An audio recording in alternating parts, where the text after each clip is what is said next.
Alright guys, TacticalRab back again today. Hope you're all doing well and enjoying your day so far. With the final weekend of Major 2 qualifiers about to get underway, it's about time that Crimsix goes on another rampage, saying that Havok effectively sabotaged the New York Subliners roster by revealing to Clayster their plans to potentially bring him into the lineup. Very much intrigued to your thoughts in the comment section below. Hit the like button if you enjoyed the video. Subscribe if you were new as always, I would greatly appreciate it. Really upset the channel, thank you very much indeed for doing that. Thank you also to PricePicks for returning to support the content once again. Undoubtedly the best daily fantasy product you're going to find on the market right now. Over-unders for Call of Duty. The great thing is you can mix and match across many esports and sports themselves. Like, well, Crone, these are his picks for the weekends. Pred over, Nero under, Scump under as well. If I head to the website right here, I'll find, okay, maybe I fancy Vivid. You know, okay, are they going to play Bacage? If they don't, it's probably an under. I guess we'll see what happens tonight. But the cool thing is I can go to, okay, let's say I want to go to the NBA and have a look at some of the players here. No idea what's going on there. Maybe I go to soccer instead. We've got Lionel Messi. Is he going to score against Venezuela? Let's say he is. And then I can place the entry, but only if I live in the US and Canada. That's where it's available for now. If you sign up using the link in the description box below, PricePicks will match any deposit up to $100. Let's begin here with Clayster. Waking up every day losing full, just want to play. He says, just want to go to Minnesota and compete. So seemingly, Clay's like, well, he's looking to get back in the game. He wants to compete. He's been grinding out the ranks play this type of stuff. Of course, was benched from the Subliners roster. We know there was some, well, obviously conflict going on internally. We heard that Clayster was talking about the arguments that were being had between Clay and Crim behind the scenes and stuff. And of course, it seems like, as we'll talk about in the coming minutes here, they were both kind of trying to get each other off the team, which makes sense, right? They both want to stay as the team. They want to both be the main AR of the team, I guess.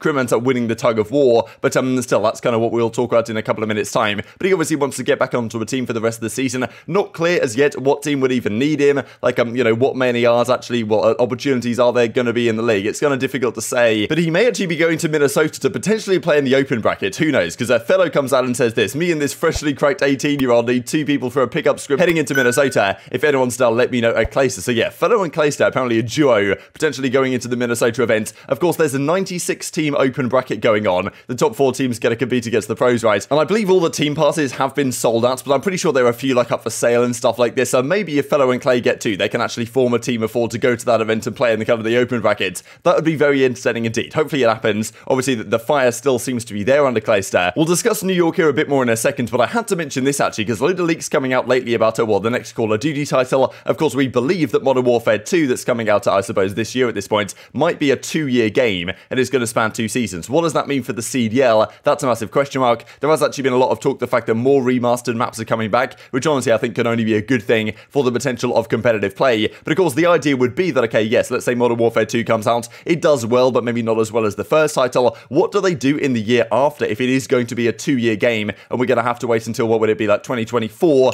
to get another Treyarch game? If that's the case, is it possible they bring a remaster out? Now, apparently that's what's being discussed. Reportedly considering releasing remastered Call of Duty titles repurposed for newer consoles to fill out the empty space between premium COD titles, which I guess are, you know, every couple of years or whatever they want to do from now on. So look, and of course the picture that he puts here is Black Ops 2 in the background, which of course makes us rather excited. I think there were some further discussions, the fact that, okay, if Modern Warfare this year's game does like okay, or let's just say it does well in terms of multiplayer stuff, then they might only remaster the campaigns from previous games, which is kind of frustrating. But if it doesn't do so well, maybe they'll remaster the whole games. Who knows? The question is, of course, like, if they do remaster something like a Black Ops 2 for 2023, I guess it would be, or, you know, Black Ops 3 or something, like, at some point, there might be a world in which, like, the whole idea of the CDL from Activision's perspective, right, is a marketing tool for the game. So if they feel like, okay, we need to, you know, ship some copies off of Black Ops 2, Black Ops 3 remastered, then, you know, obviously very much wishful thinking at this point, but they would say, okay, maybe you play this year on that game, which, you know, imagine at some point, even if it's not going to happen in the near future, but in, like, you know, 4 or 5 years time or something, we get an entire season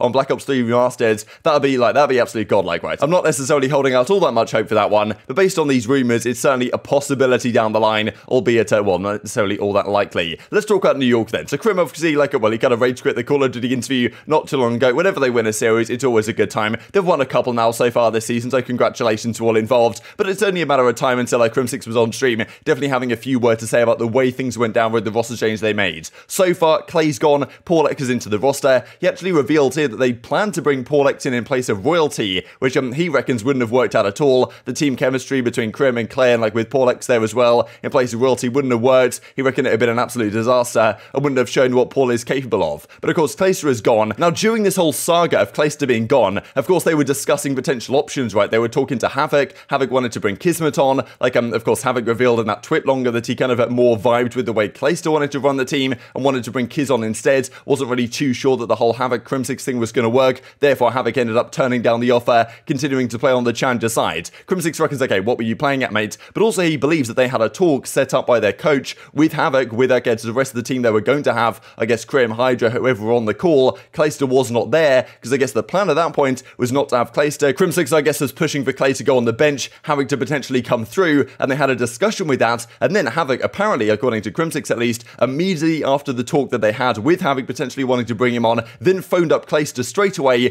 told him their plans to drop him, and therefore the chemistry was chalked for their match against Florida. Oh, yeah, I was going to talk about Havok. I was going to go on the flank and say this, but I'd so much rather do it on my stream, you know what I mean? But while I respect Havok's decision, right, to me it didn't make sense whatsoever. And I was like, talk to them. I was like, yeah, we're not doing that. No way. And the up part, right? You guys see us get massacred to Florida? So that call happened the night before. We did nothing on it. Didn't even think about it, right? But the up part was that he called Clay immediately after that call. Literally hung up the call, called Clay. And I'm going to assume that he told him everything that we just said. So before we even played Florida, that match was over. Like, our team was chalked. So that's a one. And maybe he didn't say anything to Clay. You know what I mean? Maybe he didn't, right? But I'm going to assume he did. That was, we hopped on. I was like, holy shit. We'll be lucky if we get a map today. You know what I mean? So that part I did not. All right, Paul. Little situation with him. Listen to this, right? So we were about to get Paul before, like, in place of, like, where Royalty would have been, right? And he, dude, I haven't talked to Paul about this, but he has, I don't know if he realizes it, but if we would have gotten Paul instead of Royalty, we would have still been as equally, okay? And if we did that, no one would have realized, like, how good Paul was. So, like, in my opinion, he lucked the out right there with that. So quite spicy stuff, to be honest. This is how things go with these discussions behind the scenes, right? That I imagine Crim was kind of thinking, okay, what do we need to do to fix this team? Clay might have to be the one to go. That's what most people were suggesting at the time. Okay, therefore, maybe I'll go to Maniar. What are our options? Let's talk to Havok here, like, get him on the phone. And then all of a sudden, Havok's talking to Clay and basically sound like everything that they planned to do, the fact that he was going to get benched, all this type of stuff. Clay might have been able to figure that out for himself, to be perfectly honest. But still, as Crim says, after stage 1, we talked about trading 1 to 2 players out as a possibility prior to talking with Havok. All I'm saying is, I don't like how he immediately called Clay after our conversation. Clay was likely trying to form teams that didn't involve me either. This is another interesting thing that we kind of figured out when Clayster did that video where he kind of explained why he got benched from the team, that he said he was trying to make a 2-person change. So of course I'm sure there was a bit of a tug of war going on there with Crim wanting to stay, Clayster wanting to stay, and who knows what happens in the future if Clay does get back in the league, either after this stage, next stage, whatever, even next year. Like, I imagine they're not going to be on the same team again, especially in 4v4. That clearly does not work in a game that plays like this, so there might potentially be some more Crim versus versus Clay battles in the future, which would be very exciting, right? Would be very spicy, just because, look, I'm sure they still have a great amount of respect for each other, but they're definitely going to want to get one over on each other, right, to prove that their team, in this case, made the right decision to keep Crimsix, and to, well, from Clayster's perspective, prove that they should have kept him instead. So hopefully he gets back in the league, and we get a matchup like this. But it seems like from Crim's perspective, he feels like there was a bit of sabotage going on there, right, where he talks to Havok, like it was obviously giving Havok a lot of credit, wants to potentially bring him into the roster. He declined, tells Clay what's going on, and then everything kicks loose, right? And Crim realizes when they get on for scrims that day before their matchup that Clay's completely checked out because he knows what's coming in terms of getting benched after this matchup effectively, and therefore they got 3-0 by Florida. And that might be one of the reasons they went in to play Bakash and just got destroyed off the face of the earth, right? It felt like they just lost full at that point, to be honest. Might be because of a reason like this. Of course, he does say, look, fact of the matter, we're all severely underperforming, something had to give. That's what ended up happening at the end of the day. Let's talk about the matches that are going on later today then. So this day, I'm pretty sure neither Boston or OpTic played today, but these two teams are currently battling it out for the #1 seed for stage 2 going into the major. They're both 3-0. The tiebreaker situations here could be pretty epic, but these are the Boston games just coming up this weekend. So far they've beaten Surge, Rokkr, and Ultra. They played the Mutineers and London Royal Ravens. Not easy games by any means, but certainly a possibility of 5-0, 4-1. Obviously, I'm pretty sure the Boston versus London series, very much looking forward to that one,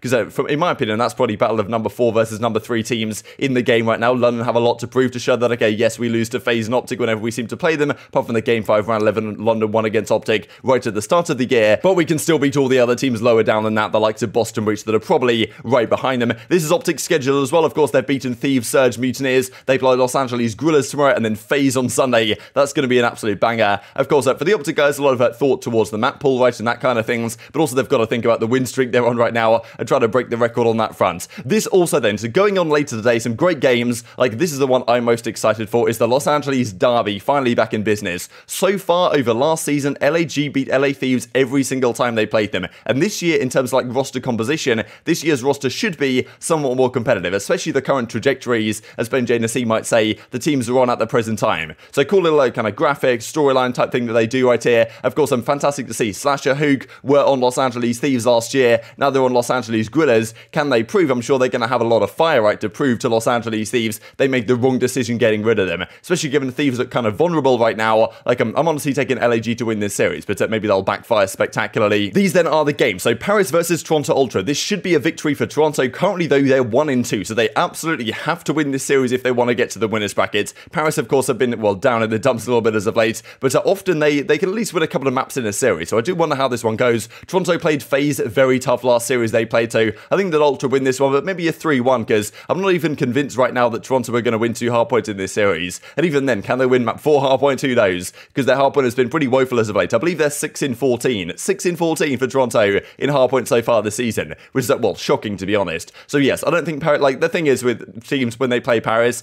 like pretty much every team that's played Paris who's in a bit of a tough spot, they just beat them and gather a bit of momentum. And that's honestly what happened to Los Angeles Guerrillas, it seems. They beat Paris, gathered a bit of momentum, and now they play Thieves in the second matchup of the day. So as I said, last season, LAG beat them every single time. Very different rosters, of course, this time around, but this is an absolute must-win for pretty much both teams. LAG in a decent spot, I believe, but LA Thieves, they're currently 0-3. They have to win this series and comfortably if they want to get to the winners bracket. If they do lose it, the team is definitely chalked for the winners bracket, therefore their major performance is probably going to be pretty woeful, and therefore they're probably going to make a move. So I think this matchup has huge implications. If Thieves win this one, there's a chance they stick together. If they lose it, they're probably going to break apart after the major. And then FaZe versus Mutineers to finish off the day. Very exciting series again, because FaZe need to continue their bounce back. Mutineers started off 2-0, a pretty hot team right now it looks like, and also both of these teams very much like Bakash. So well, seeing a matchup there could be very exciting. But very much enjoyed your thoughts on all this stuff in the comment section below. Hope you guys enjoyed the video. If you did enjoy it, hitting a like button tells the YouTube gods there's a good video. I just like you should see it as well, and I'm growing the competitive Call of Duty community. Thanks for watching as always. Thanks for PrizePicks. Take care of yourselves, and I'll see you next time.